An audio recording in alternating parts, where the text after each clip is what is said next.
Labas, keliaukim drauge. Čia aš, Paulius Rakštikas. Matote vaizdus iš įvairių žygių, kuriuose aš kartu su kitais OVC kolegomis bei mūsų klientais keliaujame į neapibrėžtumo kupinus nuotykius Lietuvos miškuose. Tai nėra pramoginiai ar edukaciniai žygiai, bet tokie, per kuriuos mes sąmoningai tyrinėjame ir ugdome lyderystės kompetencijas. Žygių formatas tam idealiai tinka. Pirmiausia dėl to, nes jame susitinka neapibrėžtumas, žmonių grupė ir jų turimas iššūkis. Ši gyvenimiška kombinacija leidžia itin koncentruotai ir tuo pačiu įdomiai mokytis iš savo patirties, čia ir dabar. Šį kartą kviečiame į dar ypatingesnę patirtį.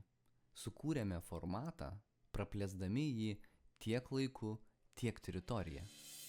Keliausime toliau nuo Lietuvos, o tai reiškia, kad ši lyderystės ugdymo ekspedicija prasidės jau oro uoste. Grupės tikslas – per 4 paras nukeliauti iš taško A į tašką B. Paprastai skambantis tikslas pareikalaus visų pagrindinių lyderystės kompetencijų. Pirmiausia, tai strateginis ir sisteminis mąstymas. Pastikrinsime gebėjimą mąstyti plačiau, įžvelgti galimybės, kur jų atrodo nėra.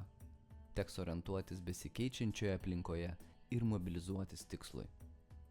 Antra, ši patirtis privers planuoti ir organizuoti savo veikimą, skaidyti tikslus į mažesnius kąsnius, įvertinti savo resursus, galias ir ribotumus. Teks planuoti išteklius ir nuolat budriai kontroliuoti eigą. Trečia, problemų dirbtinai nekursime, bet jos pačios nutiks. Juk čia gyvenimas. Kartais jos kyla tarpusavio įtampose, kartais aplinkoje. Reikės jas spręsti. Ketvirta, veikdami grupėje turėsime išmokti joje veikti efektyviausiu būdu. Komunikuoti, telkti, motyvuoti, daug procesų, kurie vyksta tarp žmonių. Ir penkta, bet ne paskutinėje vietoje. Psichologija persismelkianti visuose veiksmuose. Kaip jaučiame save, kaip reaguojame, kaip palaikome atsparumą, adaptyvumą, kaip kuriame ryšį su kitais sunkumo akimirkose. Įvairiausi aspektai, kuriuos apima emocinės brandos kompetencija. Po intensyvių 4 dienų veiksme, 5 dieną skirsime išsamiam aptarimui, siekiant patirtį paversti mokymosi medžiagą. Tyrinėsime savo ir kitų elgesį, bandysime suprasti, kaip sukūrėme tokią patirtį, kokią sukūrėme.